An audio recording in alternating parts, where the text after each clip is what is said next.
So we're still in Chaf Dalet. Hopefully by the time we're finished Chaf Dalet, we'll have the tools to be B'Simcha Tamid. And that doesn't mean we won't ever not be B'Simcha, but it does mean that we know how to get out of zone 2, where we get stuck in anger or resentment or bitterness or regret. And then Has V'Shalom, that can lead to Mara Shchora, bitter black Atzvus, which makes me actually come to a conclusion I'll never change. And that's the worst part of all. And we looked last week a little bit at Likutei Tfilas to understand that Rav Nassan wants us to take the tachbulos, the strategies, and eitzes amitiyos, the real strategies that really work to turn when we're down into simcha. So that's what we actually touched on very briefly. We said, "Ve'etchazek b'simcha gedola b'chol eis b'chol minei drachim." I should be zoicha. This is page 35. We quoted it last week. I'm going to touch on it briefly because this is what our platform for this week and possibly next week as well. Because this is the ikka really is take the maisius out of the lessons. What are the practical implementations that I can literally enforce in my life? Page 35. In the beautiful edition, Chazek b'simcha gedola. I'll be strong in being b'simcha gedola. B'chol eis u'b'chol minei drachim, all the time, all types of times. B'chol eis. I'm guessing, I don't know, but this might be a play on the fact that it doesn't say tamid. B'chol eis is a reference, I think, to Perek Gimel in Koheles, where he talks about yesh eis l'chol davar, and then he gives you 28 type of times. And the main point there is to understand B'chol derachecha da'ehu, which is also from Shlomo Melech in Mishlei Perek Gimel, Mishnah Vav, where he says B'chol derachecha da'ehu, recognize Hashem in all your ways. So that's that. If you want to marry that with Perek Gimel in Koheles, in every single situation there's a way to find Hashem. So by saying this, B'simcha G'dol B'chol Eis, I'm just throwing in the sin. I'm sorry. Does that include sin? Does that include sin? So it's a Gemara in Bracha Samach Gimel where it actually says Eza Pasha Katana Shakol Gufei Torah Toluyim Ba. I think we touched on this briefly, so I'll just mention it in answering the question. Yes, it does. And how do we know? Because the Torah tells us itself. Where do you find that? First of all, there's lots of parashas in the Torah. Rav Nachman brings this in Sichas Saran. I do not remember now where there are many parashas in the Torah that's only because of Averas. Even if you think about it, Parshas Noach came out of the fact that there was this terrible mabul because of the extreme decadence and promiscuity of mankind. We just finished Balak and Pinchas. Oh my gosh, Pinchas came from a huge, terrible Avera, which was Begalui, and Pinchas saved Klal Yisrael. And all that came because Cheta Egel. When you start looking at Shalach with the Meraglim, there's a lot of the Torah that only exists because of the faults we made, and now it became Torah. So, in answer to your question, the specific, how do we know that actually even B'chol Eis means even if a person falls into Avera, that includes now be B'simcha again. So the Gemara there in Brachas asks, Eza Pasha Ketana Shekol Gufei Torah Tuluyim Ba. If you selected one pasuk from the entire Torah, all Tanakh, which one pasuk would you select? Shekol Gufei HaTorah Tuluyim Ba. It's an amazing question. The whole essence of Yiddishkeit, of Torah, is hanging on this one verse. So it famously answers from the pasuk we just quoted, Perek Gimel pasuk Vav in Mishlei, Bechol derachecha da'ehu. In all your ways know Hashem, acknowledge Him. V'hu yasha archasecha. If I can do that, Bechol derachecha, then I will be able that Hashem, V'hu, He, Hashem, or you can say the fact that we are acknowledging Hashem, that is what will now, V'hu yasha, will straighten. You can only straighten out something that was crooked before.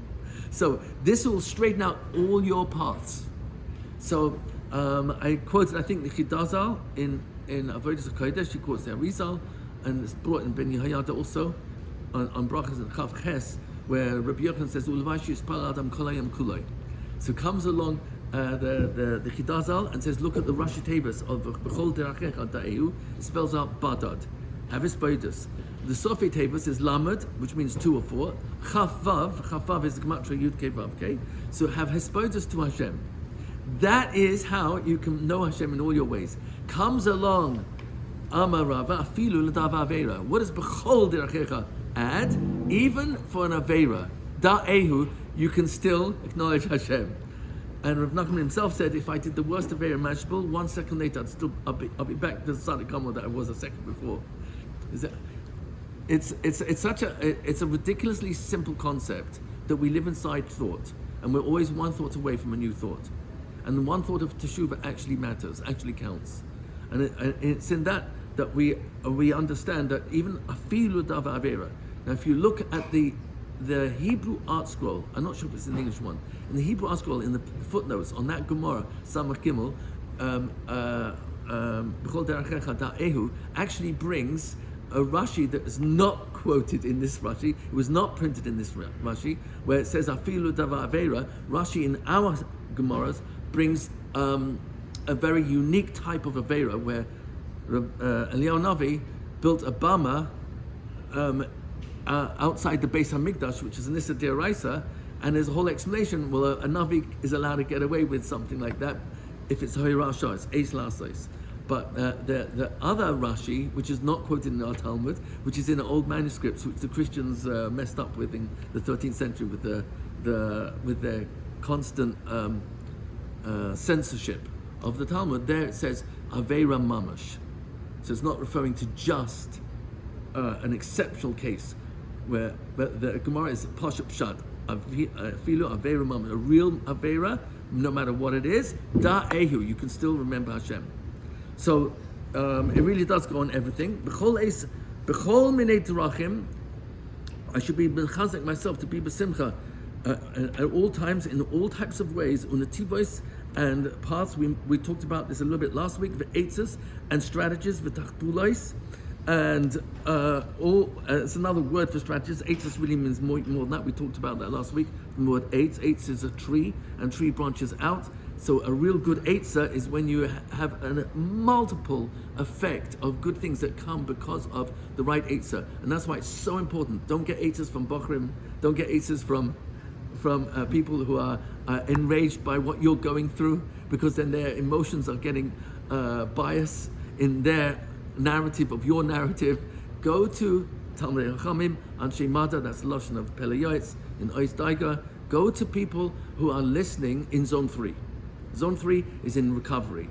If I'm talking about my problems in Zone 2, it's too early. According to Rav Nachman, we looked at it in Kufiyat Base in Sichas Aran. The place to go into charata, the place to go into regret and resentment and anger, is when you're Gedla Samoichin. Your mind is independent. That's what Gedla really means. Independent of the stuff I'm talking about.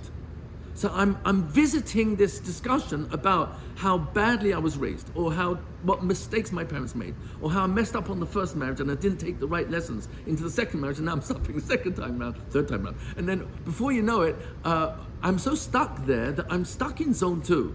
And what Rav Nachman is basically telling me, Gadlus HaMoichin and Basimcha, he adds that there as well, in Zone 3, which is Simcha, in Zone 3, which is Gadlus HaMoichin, you can visit Zone 2, because you're a tourist, not attached to it.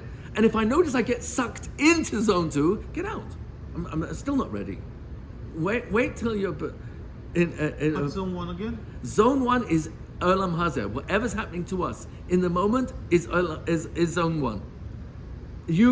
As long as you're alive, you're in Zone 1. You can't get out of it. Mitzuta Frusa al Kol HaChaim. There's a trap that's spread over every human being. Parak Gimel and Pirkei Avos, Mishnah Tes Zayin. There's no way out of this. Mitzuta Frusa al Kol HaChaim. If you're alive, then you're inside a trap. What's that trap? Says the Rav Bartanot, quoting Hazal, Yisurin and Misa. There's no escape from those two. The only thing I live in is, how do I get to Zone 3 and recover from the stuff I'm going through in my mind that's responding to Zone 1. Zone 2 is how I respond to Zone 1. When I respond with Gadlus HaMoichin and Simcha, being done Chavschus, Emunah, Hashem, you're running the show, B'tachan, all the good thoughts, which we went through over 100 thoughts that in Tarek mitzvahs, all the good thoughts, that's zone 3. All the non-reality thinking, I don't call them negative and positive as much as non-reality. Jealousy is non-reality, simply not real. Gaiva is totally non-reality. Only Hashem, Chesed Kel Alav. Everything a person is masig, it's the lashon of the Mesilas Yesharim, Kol Mad Adam masig, everything that we up here reach in insights, Eino Ela Chesed Kel Alav. It's only because of Hashem's kindness upon us. So even our intelligence is purely a gift. So there's no room or reason for Gaiva. So you start going through Taiva, Gaiva, Kina, Motzi Shemra, Lashon Hara, Rechilus, Oinas Tvarim, anything that's on the the don't do's is essentially zone 2. Don't go into Natira, which is remembering other people's mistakes. Don't go into Nakama. I can't wait. I would be so happy when this person, they get a good club. They just so deserve it. Al tatin yechidi she'ein dan yechidi ela echad. Only Hashem is the only judge. So I got to get out of that. When I'm in judgment, I'm in zone 2. So zone 3 is recovery. So basically, zone 2, your emotions are equal to your logic, and in zone 3, your logic is bigger than your emotions. Well, you could argue that zone 3 is actually letting go of logic, because Emunah is really above logic. It really means I can. Sorry. Bittul. Right. I surrender, because Hashem, you're running the show, and since you're running the show, Hakol B'dei Shemaim Chutz Miyirat Shemaim. What's my Yirat Shemaim for? To talk, Tefillah, Hisbeidas, Mevakesh. I beg you that since you're the one who is moving all these puppets, why am I getting angry at the mailman? Why am I getting angry with all these puppets? Someone's pulling the strings. Go straight to the source. Now I can go to therapy and answers from other people, but watch out, because the easiest way, the litmus test for me to know, is this person helping me? Are they helping me get out of zone 2 into zone 3? We'll look at it, Be'iyun Be'ezvan Hashem. It won't be this week. Hopefully I will get to it next week. It's a very, very important passage. We have quoted it before. Daiga Belevish. Daiga, it means worry, anxiety, fear. Radak, Sefer HaShrashim tells us the word Daiga includes pachad, yira, all types of worry that a person can have. That's all zone 2. Daiga Belevish, Yashchena. Deflate it. Don't make it bigger than it is. V'davatov yisamchena. Go to something good, and it says davatov. You don't need more than one good word or one good concept, one good hasaga to yisamchena, to turn the daiga into happiness. So that's very much fits into Torah number 23, which we learned a little bit. So we'll be looking at that be'iyun. So that's the litmus test. If you know anyone is going to a therapist or someone who's helping them, ask, is what they're telling me helping me pay attention to Dava Toiv Yisamchena. You look at Rashi on that pasuk, Perak Yud Beis pasuk Chav Hey, in Mishlei, Rashi says, V'Dava Toiv Yishenachamenu Chaveiro Yismach et Ha'adaiga. Rashi HaKadosh is telling you that the Dava Toiv means Shenachamenu Chaveiro. Whoever you're going to, whether it's a therapist, a best friend, whoever it is, he should be able to give you comfort, yismach et hadaiga, by making the daiga into a reason for simcha. This one line here is the best thing that every mental health practitioner should surely know and celebrate, because this is the only compass of true north that will help them know how to help other people. Am I bringing them to recognize that what they're suffering is actually a reason for simcha? And that's what we've been doing last week, and we're doing it in more detail this week. I believe that answers my question that I asked you before. Okay, good. Yeah. Good. So it is okay to go to therapy. In reality, it's just like, where's the therapist going? Are they getting you stuck for 17 years? Or they're taking you out of zone 2 to zone 3, yeah? Is that correct? Yeah. I mean, why stop at 17? Go to 27, 37. we have a long life. So, ve'etzes v'tachbula she'efshel lesamech et halev al yadam. Look for the eitzes that through them they will be able to make my mind happy. Lev really means mind. V'hein al yadei and the kudos tovas, whether it's finding the good that's already there. Sha'ani moitze be'atzmi adayan. Get a therapist or a friend who's going to help you see the good in you. Hein al yadei milei teshtuso, or whether you have to just stay afloat by cracking a joke. The Shana said, Ta'ami v'lasos asmi b'kishoita. Even if it means that you're going to act weird and be called a weirdo, go for it. Dance, clap, be b'simcha, because in Shemayim, that's what's mamtik dinim. Okay, so we started looking last week at a very extreme case of sa'ar. For example, a child going against a parent. We quoted the very last Mishnah in Sota that this is what's going to happen right before Mashiach. Oiveish anshe beisai. The biggest enemies that we have will be the members of our own family.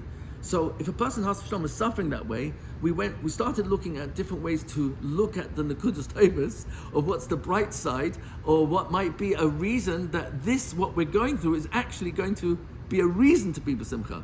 We covered a number of those reasons. We're still in that, and it doesn't have to be a difficult kid. It can be a spouse, it could be a mother-in-law, brother-in-law. I could be my own enemy too. I'm most likely my own enemy more than anyone else, because if I don't deal with it up here, and I put myself down and I let myself get down, then I am my own enemy, and this is what this Torah is really all about. Because if I don't let go of the Mara Shchera and the Atzvas, the Nekudas rise, then what's going to happen is Has v'Shalom, I fall into Yush. Yush is the worst of all, and it's the biggest illusion in world history. The biggest illusion in world history, because everything can be turned around. Even Averas can be turned around. They can be turned into Zchuyas. That's amazing. Teshuvah Me'ava is a game changer. That means, Rebbeinu Shalom, help me to do Teshuvah Me'ava. Help me to Simcha. Help me Zoicha to be Moichel. Help me Zoicha to let go of my anger, my resentment, and my bitterness. And help me to let go of my interpretation of all those events that are pulling me down about who this person was in my life, so that I can actually live in zone 3 and not get stuck in zone 2. Or when I get into zone 3 and I start remembering that person, I get schlepped back into, no, don't go into zone 2. It's the most dangerous place to be, because it's an illusion. It's Olam HaSheker. So Hashem wants me to get out of there. So we looked at a few of the reasons. I and Sham looked at last week's lecture. We're moving forward. Every humiliation we go through, and we're going to look at in a few moments at Likutei Moran. I'm sure if we have any, if we could have a few. I'm going to say this out loud though. We'll look at Likutei Moran, Torah Kuf Samach Hey 165. It's not in this special edition that you have in front of you. We're going to get the real one, where Rav Nachman basically is telling us that whatever we go through, that's a tsar, a yisurin, is actually a discount. It's such a huge discount. Imagine you had $100 million of debt, right? $100 million debt.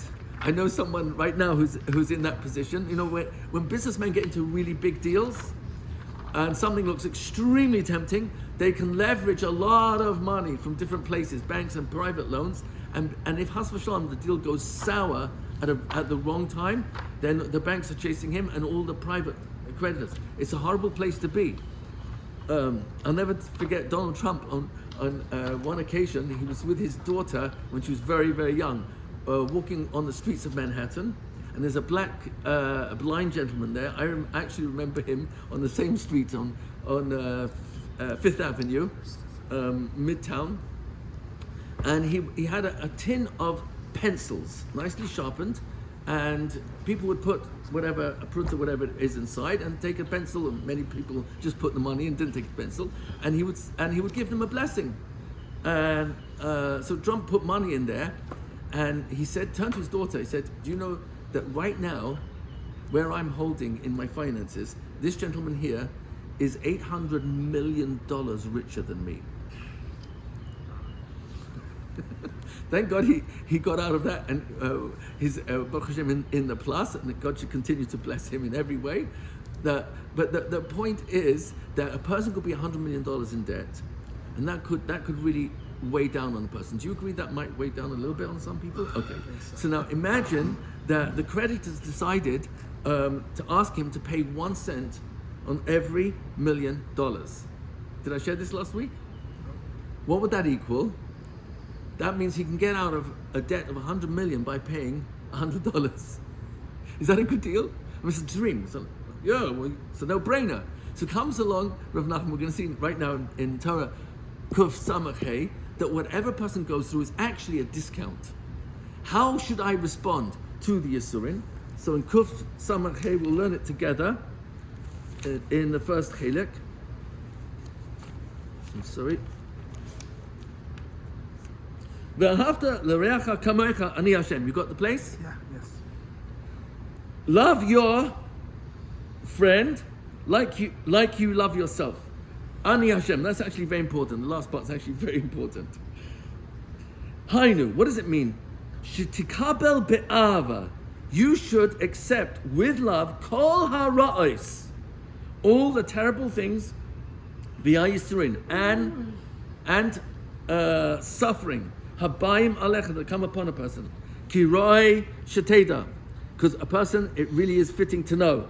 Shelefi ma'asecha, according to my actual deeds, my actual actions, what I did wrong, achakol ha'yisurim v'hara'os sheyesh lecha, and all the suffering I'm going through, and all the bad that's ever happened to me, that's happening to me, adayin hu mitnahik imcha barachamim.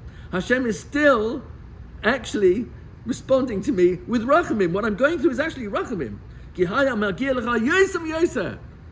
Has v'shalom, I should be deserving of much, much worse. Has v'shalom. Lefi ma'asecha, according to what I actually did. V'zehu ve'ahavta l're'acha. You should love your bad. Ra means bad. L're'acha. Love the bad that happens to you. Shetehav hara sheba lecha. Love the bad that happens to you. You can read the word lecha, to you or for you. And if you read it for you, which is what Rav Nachman does say in Sichas One, again, I apologize, I didn't look it up before, but I forgot, but it does say there that if you read Toiv Hashem lakol, you can read it, Hashem is good to all, and that's the classic translation. But lamed as a prefix has a second meaning, which is for. That means the betachlis is for everyone, for everything. So Hashem is good for everything. You can ask him anything about everything. There's nothing you can't ask him for. So if you read it that way here, Hashem is love the good that's done for you. It's for you. It's for a person's actual benefit. Hainu harais v'hayisurim habayim alecha. The bad and the suffering that comes upon a person, has v'shalom tikablem be'ava. Accept them with love. Why? Ki kamocha kamosh atahu. As I really am, hainu lefi ma'asecha, according to what I really did wrong. Ani Hashem. I am Hashem Yud Kei Vav Kei. Ba'al harachamim. The name of Hashem, which is Rachamim. Adain ani mitnahik imcha berachamim.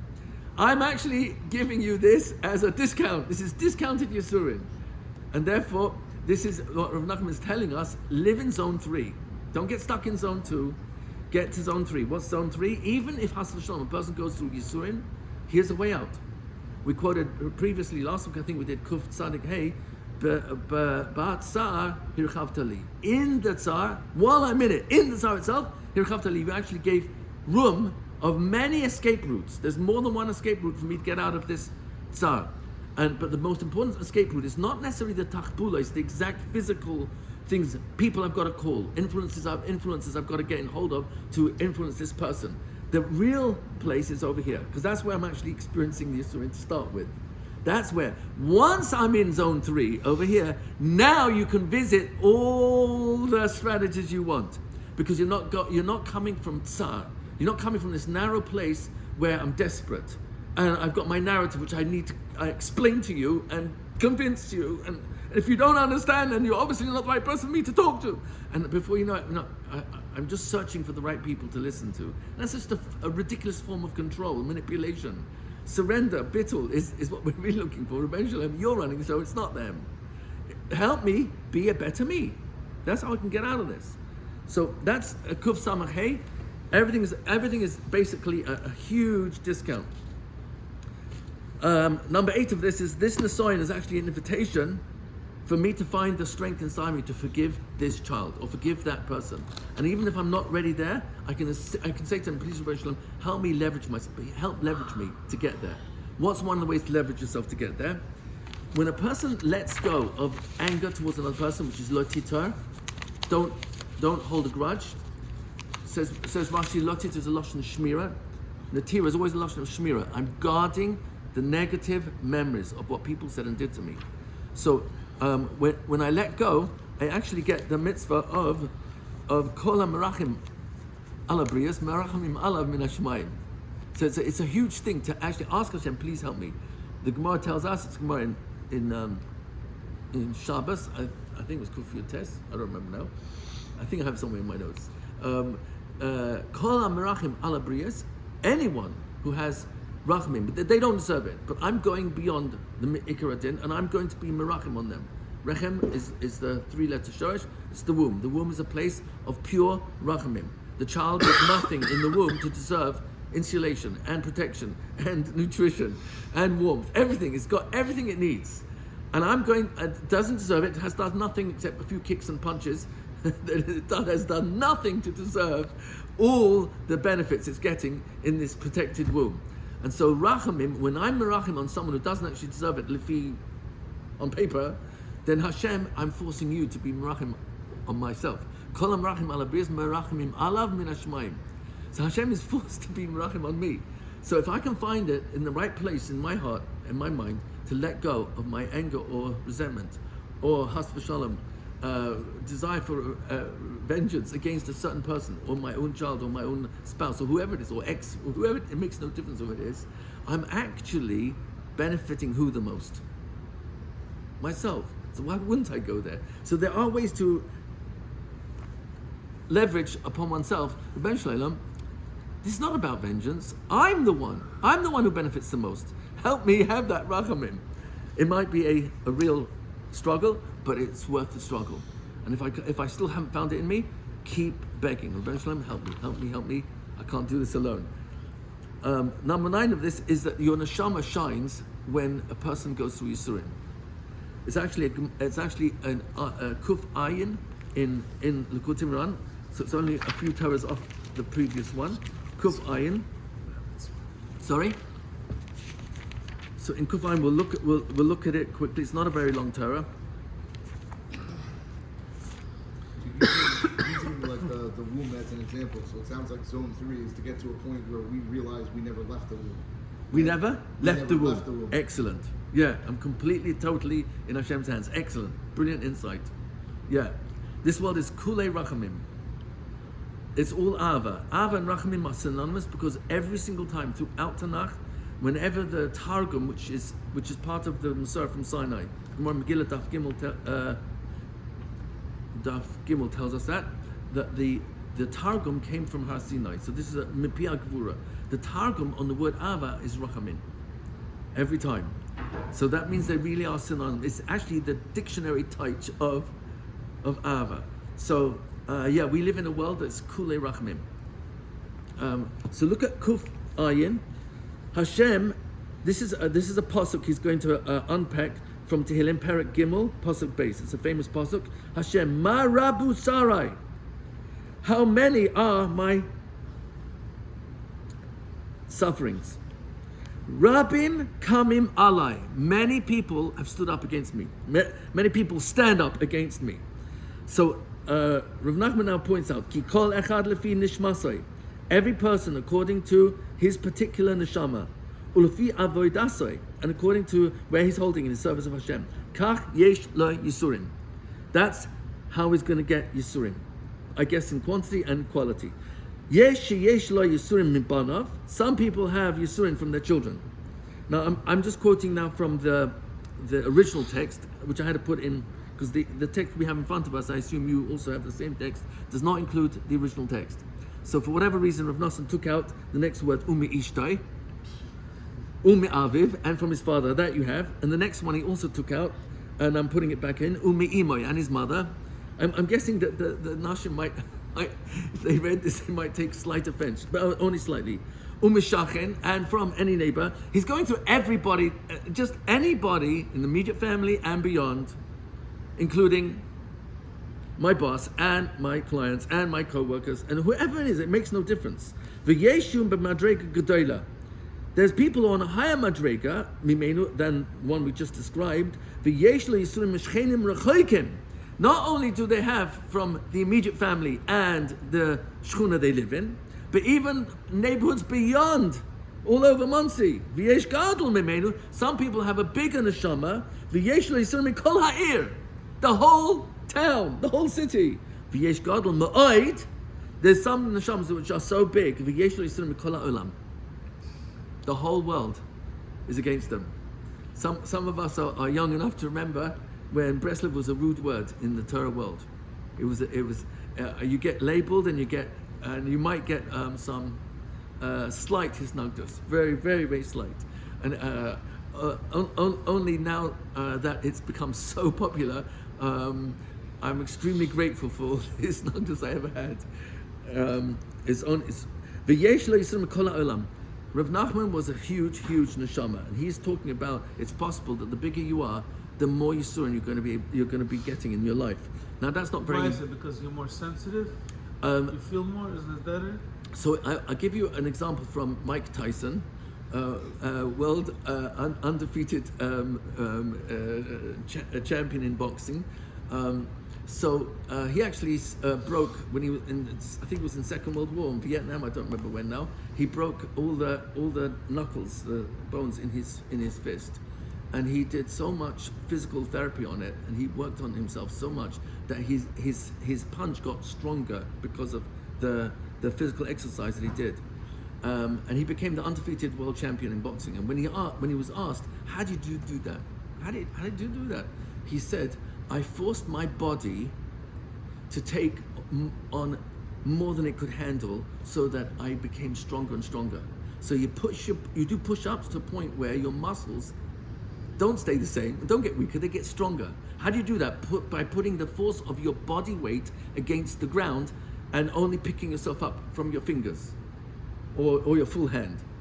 So the point is that the physically more strong a person is, obviously the more he can carry the weight. But we're talking that applies in spirituality also. The bigger the neshama, the more they can be makabel in terms of Yisurin. So you have people like Nachum Ish Gamzu, phenomenal Yisurin, and yet it didn't affect his mindset. He was stuck in zone 3. He couldn't even get out of it. he was so obsessed. I'm going to use a very strong language. He was like, I'm not leaving zone 3 for nothing. Well, what happens if Caesar tells you, off with your head for bringing this chest of dirt? That's how you treat me? And his gut reaction was Gamzu L'Teva, right? He couldn't get out of zone 3, and that's why he was sent on this mission. So he's going to get killed now. He and all his attendants, and Klal Yisrael, for whom he's representing to sweeten the dinim against Klal Yisrael, he's saying Gamzu L'Teva. So if you and I were there, as much as we were Mashamashim for many years and appreciate his tzidkas and everything else, you and I would have to say, you just killed us all. What's the matter with you? How can you say Gamzu L'Teva? Because he knew that it's impossible, Your Majesty, the Creator, King of all kings, you can do no wrong.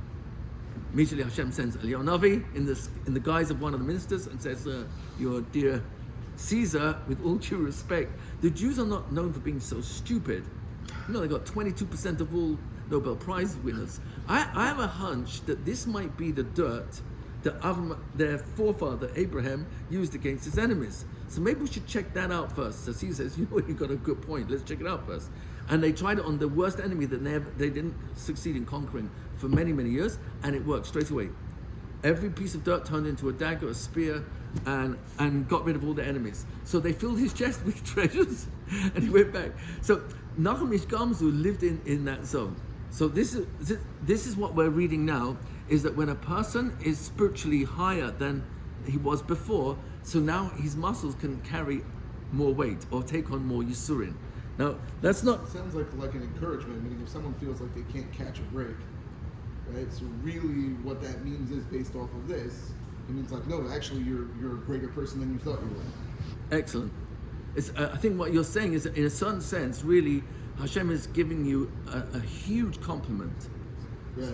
by saying you can. You can handle this. Instead of like trying to punish you. Right.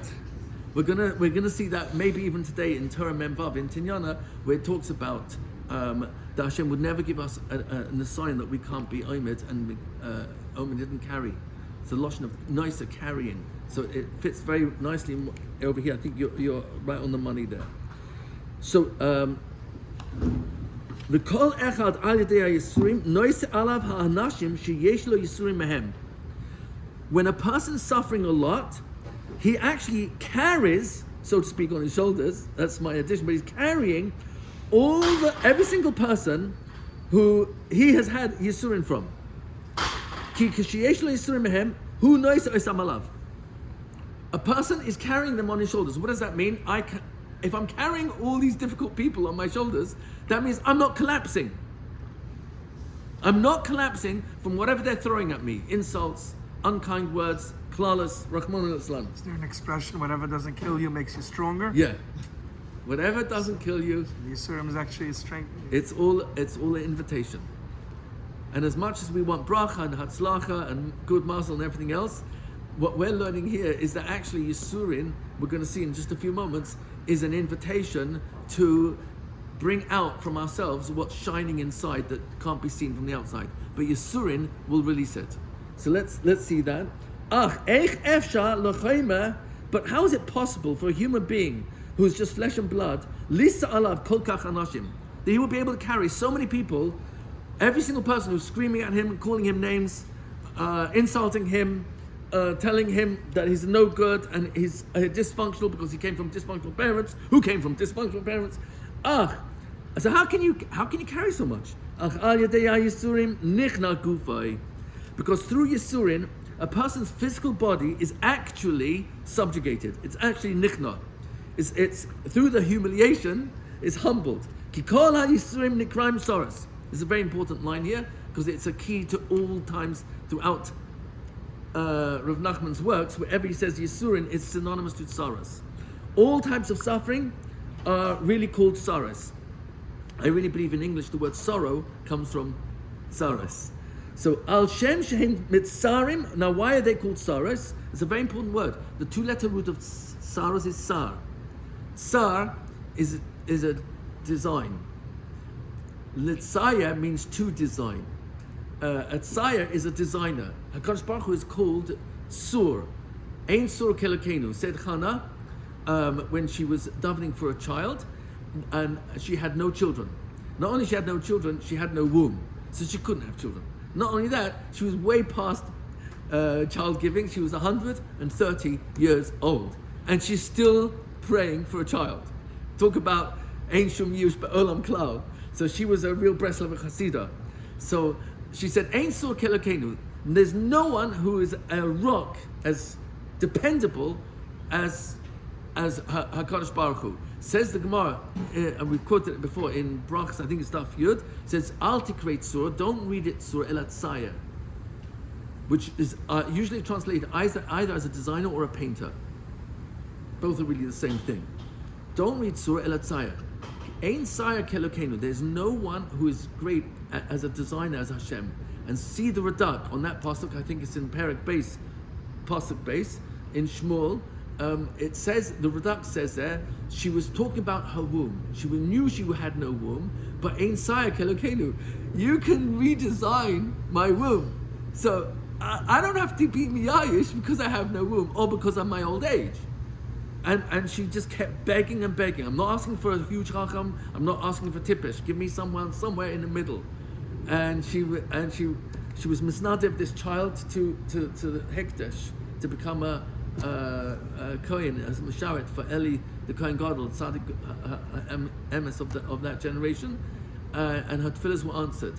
So sur is a very important word because what we're going to see now is that saros are going to actually be a tool for carving out of ourselves what's really inside. Whenever you fashion a physical item, let's say you cut a piece of cake, so you're cutting it to a shape. you take pottery and it's made from clay. You shape the clay. So the chayma is being shaped by a tool that is mitzaya it.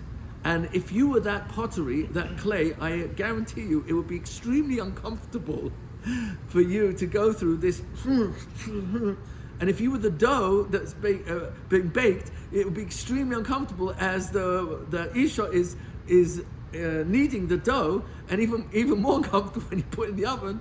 But when you come out a real challah, and it's a beautiful shape, and it's a beautiful taste, and it's a beautiful texture, and it's a beautiful color, you realize, oh, what a beautiful tziyur.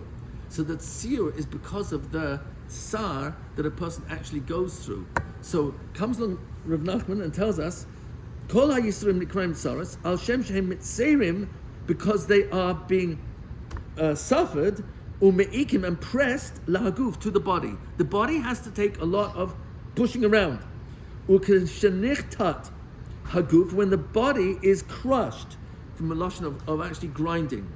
When you grind the pepper, you grind it, and now comes out this incredible aroma. Well, that's only because of the grinding. So the grinding is what reveals what's inside. Al de'atzaras al yadei mi'ira minit Gedla hanefesh. The soul shines greatly. Me'ira, I'm going to say actually as independently, the soul has so much of a shine that you and I can't see. But saros are an invitation for me to shine. How do I not shine? When I complain, when I blame, I accuse other people. It's all your fault, the way you raised me, the way my wife didn't show me the right encouragement. And before you know it, I've got this long list of people that are the problem for why I am not successful today. Either my marriage or my career or my ruchnis. It makes no difference what. It's the same principle every time. So when I'm makabel yisurim be'ahava, then I reveal the shining soul inside me, ki be'chachana ha'chayma, b'kana ha'chayma, by the subjugation of the physical matter, tigdal hatsura. The shape inside is now improved. Before it was a blob of dough, a blob of clay, and now look at what a beautiful tsura it has, and it's now put inside the oven, and it's this it comes out a beautiful piece of pottery. There's actually a kli that can be of extreme use, and you can even glaze it, and after you've painted it beautifully and put some 24 karat gold inscriptions on it, and before you know it, it's being sold in Christie's for millions of dollars, and it's all because of the chaymer was nichna. The chaymer was shaped into something that's actually useful and even beautiful. So now that chaymer is shining. As the Zohar says, and he quotes from Shlach, Parashat Shlach, Kuf Samach Ches, Deloi Salik Bei Nura. If you've got a log, a huge, like a trunk of a tree, Deloi Salik Bei Nura, where the fire just simply can't take to it because it's just too big a piece of wood. What do? Mivachinle, you splinter it. You break the log into small pieces. Now you can light the fire. It'll easily take to the fire. Gufa Loi Salik Bei Nehoira. So the correspond, that is a mashal. The nimshal is a body where it's not shining. Then the nishmasa, I don't remember now the words of the rest of the Zohar, but I wrote in my notes here. Sorry? I think also like mavachinle. Yeah, mivachinle. Thank you. So the soul, how does it come out to shine? You break the body, and now it's in pieces. And when a person's belev nishbar, but in a good way, not depressed, he's just Leiv Nishbar, as Rav Nachman will point out in Sichas Ran, I think Lamed Ches, that Leiv Nishbar is when a person feels far away from HaKadosh Baruch Hu. That's not Atzvos. Atzvos is a totally different definition. Leiv Nishbar, unfortunately, has the potential to become Atzvos. That's why a person has to be very careful. And Rav Nachman, at the end of this Torah, talks about how the Chavdal Torah, why it's important that one puts aside time for Leiv Nishbar. I'm broken because I'm far away from you. I'm so far away from Midas Tovas. I'm so far away from who I really should be in this marriage with my kids. But not more than that time designated, and the rest of the entire day b'simcha, no matter what.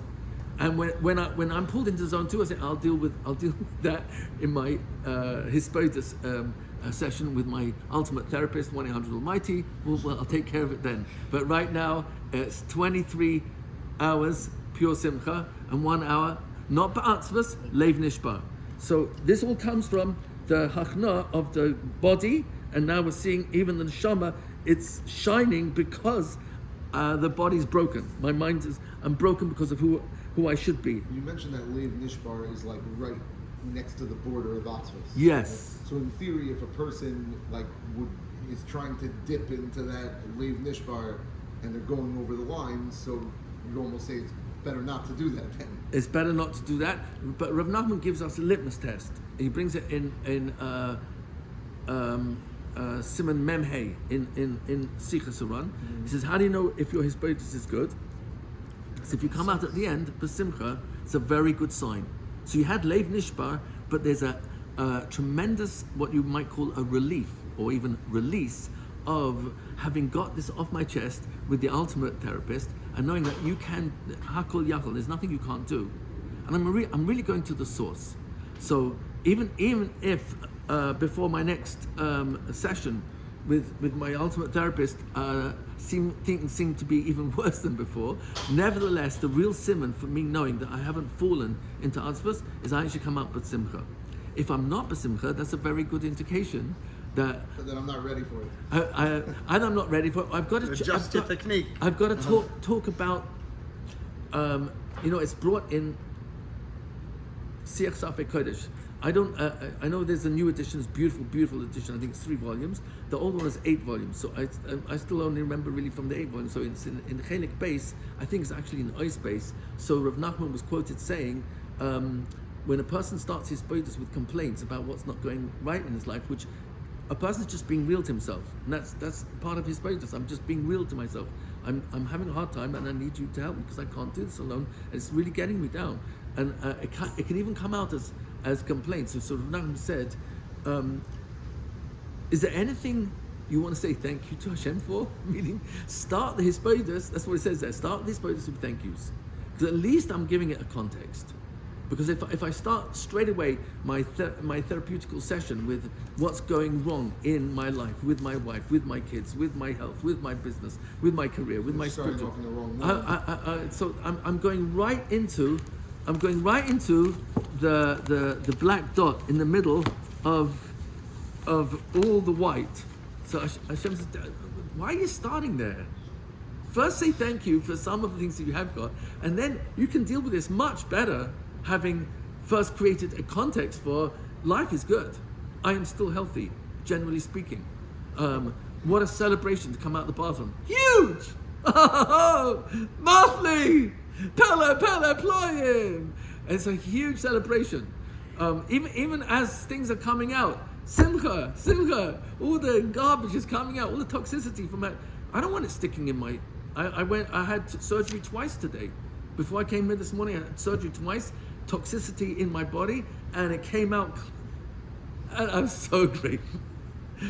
I think I told you I once had in my bladder I had a cancerous whatever it was. Baruch Hashem, it was benign once they took it out and told me, but it was blocking my ability to urinate, and every time I would go for number one, it was extremely painful, and it only drops, little teapot came out, nothing.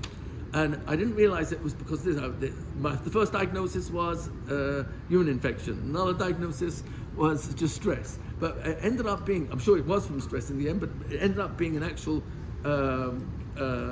growth that was hanging and blocking. I saw it on the screen because they go in with the camera. It's fascinating to watch. And you see this microscopic camera going through the insides of your body. It's really, really extraordinary. And then when it came to where the blockage was, you saw this thing hanging and keep closing the cap of where I need to go to the bathroom for number one. So there was one night I actually recorded going to the bathroom for number one 23 times. And each time I said Asher Yatsa and went back to sleep. So I was Masei Das. I knew I was going to wake up in the next 3, 4, 5 minutes, but I still said Asher Yatsa. I'm not sure if that's halachically allowed, but I was Masei Das from the Asher every single time because I actually fell asleep. That's a big bracha to have to fall asleep straight away. But the point I'm bringing out is it's a huge, huge simcha. And during that period, it was a very difficult period for me. I was traveling, and I had to wear a catheter. I think it's called. And I still insist on going to mikveh. And I realized it was not a good idea because I was causing people to. So, but I didn't want to miss out. So, with all my chumras and yeseiros, etc. But in the end, I ended up writing pshatim that I would never have come up with based on a sheyatza. It's such an extraordinary bracha. So maybe one day we'll get to it, but talk about Nekudas Tovas. This is the most frequent bracha you ever say. Mishnah Berurah paskins that tadir she'enin tadir kaidem. There's a principle in halacha. So if you've got Asher Yatza in competition with a Shahakol or Bura Nefashot, which one should you say first? Asher Yatza, because that's the tadir. That's the most frequent. Always go with the most frequent. So it's the most frequent bracha we say, and we're being reminded, Kama Pamim, every single day, that HaKadosh Baruch Hu loves me. He loves me so much that there's no other bracha or liturgy anywhere that actually makes the statement, Galiv Yadu Alifnei Chisei Kevodecho. There's no liturgy in the Siddur which says, this is known and revealed before the throne of your glory. Whoa, really important information about to be revealed. What is it? Let me tell me. And then it goes into a little bit of detail about the lowest function of the body, expulsion of waste, fluid and otherwise. And I'm making a bracha every 40 minutes, every hour, every 2 hours. What is going on here? And the answer is, if your father or mother loves you so much and calls you up and says, Fishel, could you do me a favor? Kibbut Av. Just every time you come out of the bathroom, could you just give me a quick call and tell me that everything's okay? Okay, Ta. So 40 minutes later, Ta, just let you know I came out of the bathroom, maybe it's come out good, it's all good. Whew, I'm so relieved to hear that, I'm really happy. Please keep me informed. An hour later, Ta, just want to let you know, we just came out of the bathroom. So after a few times, you're going to say to yourself, what's my father needing this for? What's his message? What's the father's message to his son or daughter? What's the message? I care about you, down to the lowest level of functions. And it's not even a conscious function. You don't need to consciously tell your body, I haven't gone in a while, please go, please, no, and there's nothing coming out. You don't need to do that. Your body will give you the experience, the sensation of needing to relieve yourself. That's a huge chesed. So comes along HaKadosh Baruch Hu and says, please, I want you to know that I have nachas every time you come out of the bathroom and say thank you. Now, if I have nachas when you do something that's involuntarily part of your physical functions, when you choose with your own bechira to think good, or say good, or act good, what do you think that is? Oh, that's exponential. So Asher Yatza is really a simple invitation for me to pay attention to how much Hashem loves my bechira when I make a good choice. And if I mess up a lot of times, don't worry, I'm going to be going to the bathroom soon anyway. And then I get another invitation to remind him that you love me for the functions of my body, how much more so when I do teshuvah. Help me do teshuvah on the last few hours of messing up. So it's all chesed. Reb Zeitlin, you had something to share? No? So let's finish this off. We did this. Al-Ken Nikra Sarah Lashon Surah. So tsara is a lashon of surah, of designing. Tsar, which is suffering, is a language of design. Ki al yadei hatzara nichna haguf. Through the tsar, the body is subjugated. Umi'ira hatzura. And what's inside now shines out. Nimsa. So it comes out, she'al yadei zeh sheyesh lo yisurim v'tzares. Because a person has suffering and difficulties, mi'ira hatzura, that is what's causing his nefesh to shine. Hainu ha-nefesh va-nefesh efshala la-seis aleh kama v'kama anoshim. The body can take so much, but your soul, that's unlimited what you can handle. V'zeh, and this is what David HaMelech said, Hashem ma rabu sarai, how many are my sufferings? And then the next words were, kamim, v'rabim kamim alai. What's it mean? Many people come upon me. Because of my ability to take the tsar, now I'm going to shine out even more. Kol ma shenit rabim sarai rabim kamim alai. As much as people cause me tsar, ki al yadei zeh ani noiseh umekim umeirim rabim l'shasham. I'm able to carry them, sustain them, and elevate them, many of them, to their source. So I'm not going into that now, but that probably I don't know for sure. I didn't check it out. Is referring to when you have someone who's a real high tzaddik. So when he takes on even his enemies and is done a hafschus on them, he can actually help them come to their tikkun. So Rav Nachman will talk about that in Rish Pei Beis when it being done a hafschus on a Russia and he's not even in the room. It could be on the other side of the world, and by being done a hafschus on a Russia can actually help him to be counted as in the schus in Shemaim. It's a phenomenal thing. And we can do that with our children too. No matter how bad they seem to behave or be kaifa taiv, it's never too late to be moichel, believe shalem, and help them turn themselves around. So one of the benefits of Yisurin is that it's really an invitation for me to shine, the real me. How do I shine? Not complaining. How do I shine? Being grateful. How do I shine? Turn it into a tefillah. How do I shine? Please, Ben Shalom. I'm taking this as a compliment that you must be giving this to me because you know I can handle it. Why is Mike Tyson in the ring with people of the Madrega of Muhammad Ali, whatever? So because he's a heavyweight champion. Also, so I'm not going to get in the ring with those. They have to go like this on me and they go flying. Oh, so the real champions are in the ring. That's a huge compliment. Oh, so this is a huge compliment that you're giving me this Yisurin. Help me not let go of zone 3. Help me not let go. Likutei Moharan, if it can trouble you to turn, I would have closed on this, but we'll have to finish next week. We'll look at Terachaf Base, Ois Hey, which is similar to what we just learnt. And then I want to quote to you a Medrash Rabbah. I'll close on this. The Medrash Rabbah says, right at the beginning of Pasha Shmais, that the Jewish people are compared to the olive, because the olive produces olive oil. That's the shtickle I was going to point to you. Oh, there. please, And tell us. Matos says it's brilliant. Please. Chassus Lamar, you have to be crushed in order to shine. And he brings that Zayar there too. Tishmasam vachinle. So the neshama, you have to crush it in order for it to shine. If you've got wood that the fire is not taking to, then you give it a few good smashes, kicks and punches. So a goof where the neshama is not really, its light is not shining, then you have to beat up the goof. And he quotes the same Parsha Shlach, Daf Kuf Samach Ches over here. V'chein mevuah b'midrash b'Parsha Zois in Shmos Rabbah, Lamed Vav Ois Aleph, shebishvil ma nimshul Yisrael Azayis. Oh my gosh, why are the Jewish people compared to a Zayis? Ela ma Zayis hazeh achu bi'ilanoi, while it's still on the tree. Megargrin Oisai. You're megargrin, I'll tell you. You scrape the tree, meaning give it a knock and you bring it down.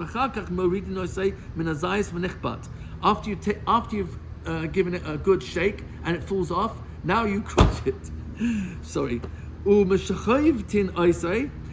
you crush the olive, malin oisai legat. You now pick it up and you take it to the press. The olive press. You put it into a grinder. You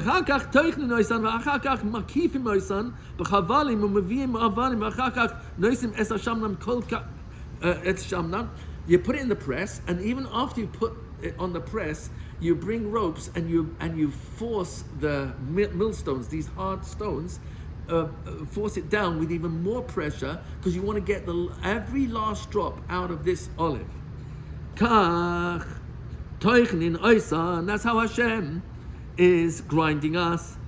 Afterwards, He surrounds us with ropes, and brings rocks, really hard stones. These are crushing stones. And then gives the olive oil. That's how we are. We really have to endure many, with a lot of effort, tremendous effort. How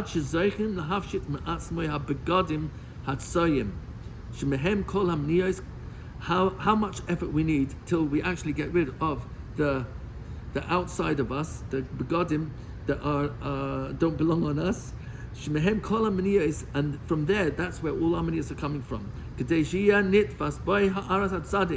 And that's when the aura of the tzaddik will shine in us. B'bchinas katit lama'or. Crush it for the light. It's not being crushed because Hashem wants to crush us. Hashem loves us. He's crushing us to help us reveal what's inside. So when you crush a person, what comes out?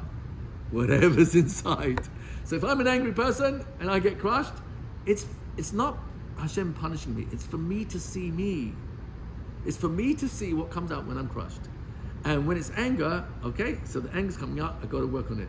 And when when you see me struggling with my anger, when I'm being crushed, so that's to reveal to me that I'm in the struggle. And when you see a person actually get insulted and hurt and cursed, and they answer with a smile in silence and say, thank you, Hashem. This is a big discount, right? Big. And so now he's megale the tzura inside. The person can be makabel yisurim me'ava. It's really possible. And if I don't do it the first time, the second time, the third time, I'm still angry, don't worry, Hashem will crush me again. Because he doesn't.